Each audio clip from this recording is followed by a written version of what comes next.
ಯತ್ನಾಳ್ ಮಾತಾಡುವಾಗ ಪಾಕಿಸ್ತಾನ ಗಾಂಧಿರವ್ರನ್ನ ನಾವು ಯಾವುದೇ ಕಾರಣಕ್ಕೂ ಫಾದರ್ ಆಫ್ ದ ನೇಷನ್ ಅಂತ ಒಪ್ಕೊಳ್ಳಲ್ಲ. ಅವ್ರು ಏನಿದ್ರು Pakistan father of the nation, ನೆಹರೂನ ನಾವು ಮೊದಲನೇ ಪ್ರಧಾನಿ ಅಂತ ಒಪ್ಕೊಳ್ಳಲ್ಲ. ನಮ್ಗೆ ಏನಿದ್ರು ಕೂಡ ಸುಭಾಷ್ ಚಂದ್ರ ಬೋಸ್ ಅಂತ ಹೇಳಿದ್ದಾರೆ.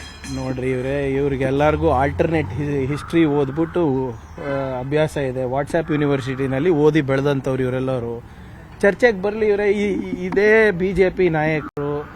ಈಗ ನಾನು ಸದನದಲ್ಲೇ ಕೇಳಿದ್ನಲ್ಲ, ವೀರ್ ಸಾವರ್ಕರ್ ಬಿರುದು ಯಾರು ಕೊಟ್ರಪ್ಪ ಅಂತ ಅವರಿಗೆ ಗೊತ್ತಿಲ್ಲ.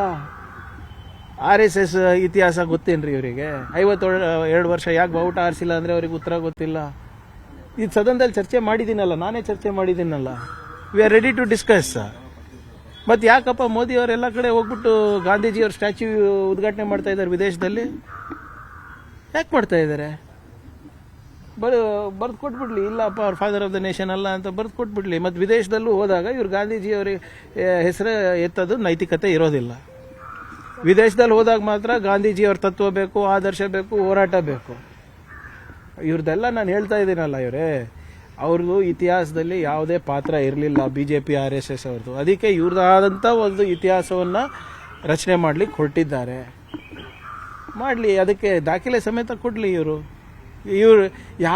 BJP ಅವ್ರು ಇರ್ಬೋದು, RSS ಅವ್ರು ಇರ್ಬೋದು, VHP ಅವ್ರು ಇರ್ಬೋದು, ಅಥವಾ ಬೇರೆ ಬೇರೆ ಯಾವುದು ಹಿಂದೂ ಮಹಾಸಭಾ ಇರ್ಬೋದು, ಯಾವ್ದು ಕ್ವಿಟ್ ಇಂಡಿಯಾ ಮೂವ್ಮೆಂಟ್ನಲ್ಲಿ ಇದ್ರಾ, ದುಂಡು ಮೇಜ್ನಲ್ಲಿ ಪಾಲ್ಗೊಂಡ್ರಾ, ನಾನ್ ಕೋಆಪರೇಷನ್ ಮೂವ್ಮೆಂಟ್ ಮಾಡಿದ್ರಾ, ಅಥವಾ ಸುಭಾಷ್ ಚಂದ್ರ ಬೋಸ್ ಅವ್ರ ಜೊತೆ ಇಂಡಿಯನ್ ನ್ಯಾಷನಲ್ ಆರ್ಮಿಗೆ ಸೇರಿದ್ರಾ? ಏನು ಮಾಡಿದ್ರು ಇವರು? ಏನು ಒಂದು ನಯಾ ಪೈಸಾ ಕೊಡುಗೆ ಇಲ್ಲ ಸ್ವಾತಂತ್ರ್ಯ ಹೋರಾಟಕ್ಕೆ. ಇವ್ರ ಹತ್ರ ನಾವು ಕಲಿಬೇಕಾಗಿದೆಯಾ ಇತಿಹಾಸದ ಪಾಠ? ಯತ್ನಾಳ್ ಮಾತಾಡುವಾಗ ಪಾಕಿಸ್ತಾನ ಗಾಂಧಿರವ್ರನ್ನ ನಾವು ಯಾವುದೇ ಕಾರಣಕ್ಕೂ ಫಾದರ್ ಆಫ್ ದ ನೇಷನ್ ಅಂತ ಒಪ್ಕೊಳ್ಳಲ್ಲ. ಅವ್ರು ಏನಿದ್ರು Pakistan father of the nation, ನೆಹರೂನ ನಾವು ಮೊದಲನೇ ಪ್ರಧಾನಿ ಅಂತ ಒಪ್ಕೊಳ್ಳಲ್ಲ. ನಮ್ಗೆ ಏನಿದ್ರು ಕೂಡ ಸುಭಾಷ್ ಚಂದ್ರ ಬೋಸ್ ಅಂತ ಹೇಳಿದ್ದಾರೆ. ನೋಡ್ರಿ ಇವ್ರಿಗೆಲ್ಲರಿಗೂ ಆಲ್ಟರ್ನೇಟ್ ಹಿಸ್ಟ್ರಿ ಓದ್ಬಿಟ್ಟು ಅಭ್ಯಾಸ ಇದೆ. ವಾಟ್ಸಪ್ ಯೂನಿವರ್ಸಿಟಿನಲ್ಲಿ ಓದಿ ಬೆಳೆದಂಥವ್ರು ಇವರೆಲ್ಲರೂ. ಚರ್ಚೆಗೆ ಬರಲಿ ಇದೇ BJP ನಾಯಕರು. ಈಗ ನಾನು ಸದನದಲ್ಲೇ ಕೇಳಿದ್ನಲ್ಲ, ವೀರ್ ಸಾವರ್ಕರ್ ಬಿರುದು ಯಾರು ಕೊಟ್ರಪ್ಪ ಅಂತ ಅವರಿಗೆ ಗೊತ್ತಿಲ್ಲ. RSS ಇತಿಹಾಸ ಗೊತ್ತೇನ್ರಿ ಇವರಿಗೆ? 52 ವರ್ಷ ಯಾಕೆ ಬಾವುಟ ಆರಿಸಿಲ್ಲ ಅಂದರೆ ಅವ್ರಿಗೆ ಉತ್ತರ ಗೊತ್ತಿಲ್ಲ. ಇದು ಸದನದಲ್ಲಿ ಚರ್ಚೆ ಮಾಡಿದ್ದೀನಲ್ಲ, ನಾನೇ ಚರ್ಚೆ ಮಾಡಿದ್ದೀನಲ್ಲ. We are ready to discuss. ಮತ್ತು ಯಾಕಪ್ಪ ಮೋದಿ ಅವರೆಲ್ಲ ಕಡೆ ಹೋಗ್ಬಿಟ್ಟು ಗಾಂಧೀಜಿಯವ್ರ ಸ್ಟ್ಯಾಚ್ಯೂ ಉದ್ಘಾಟನೆ ಮಾಡ್ತಾ ಇದ್ದಾರೆ ವಿದೇಶದಲ್ಲಿ? ಯಾಕೆ ಮಾಡ್ತಾ ಇದ್ದಾರೆ? ಬರ್ದು ಕೊಟ್ಬಿಡ್ಲಿ, ಇಲ್ಲಪ್ಪ ಅವ್ರ ಫಾದರ್ ಆಫ್ ದ ನೇಷನ್ ಅಲ್ಲ ಅಂತ ಬರ್ದು ಕೊಟ್ಬಿಡ್ಲಿ. ಮತ್ತು ವಿದೇಶದಲ್ಲೂ ಹೋದಾಗ ಇವ್ರು ಗಾಂಧೀಜಿಯವ್ರಿಗೆ ಹೆಸರು ಎತ್ತೋದು ನೈತಿಕತೆ ಇರೋದಿಲ್ಲ. ವಿದೇಶದಲ್ಲಿ ಹೋದಾಗ ಮಾತ್ರ ಗಾಂಧೀಜಿಯವ್ರ ತತ್ವ ಬೇಕು, ಆದರ್ಶ ಬೇಕು, ಹೋರಾಟ ಬೇಕು. ಇವ್ರದ್ದೆಲ್ಲ ನಾನು ಹೇಳ್ತಾ ಇದ್ದೀನಲ್ಲ ಅವ್ರದ್ದು ಇತಿಹಾಸದಲ್ಲಿ ಯಾವುದೇ ಪಾತ್ರ ಇರಲಿಲ್ಲ BJP RSS ಅವ್ರದ್ದು. ಅದಕ್ಕೆ ಇವ್ರದ್ದಾದಂಥ ಒಂದು ಇತಿಹಾಸವನ್ನು ರಚನೆ ಮಾಡಲಿಕ್ಕೆ ಹೊರಟಿದ್ದಾರೆ. ಮಾಡಲಿ, ಅದಕ್ಕೆ ದಾಖಲೆ ಸಮೇತ ಕೊಡಲಿ.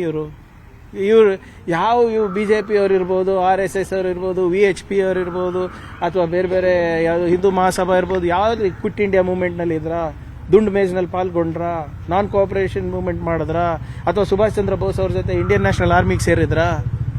ಏನು ಮಾಡಿದ್ರು ಇವರು?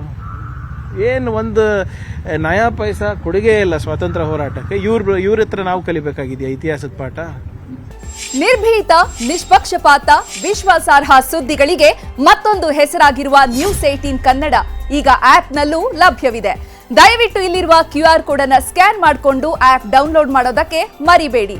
ನಿಮ್ಮ ಬೆಂಬಲ ಹೀಗೆ ಸದಾ ನಮ್ಮೊಂದಿಗಿರಲಿ. ಧನ್ಯವಾದ.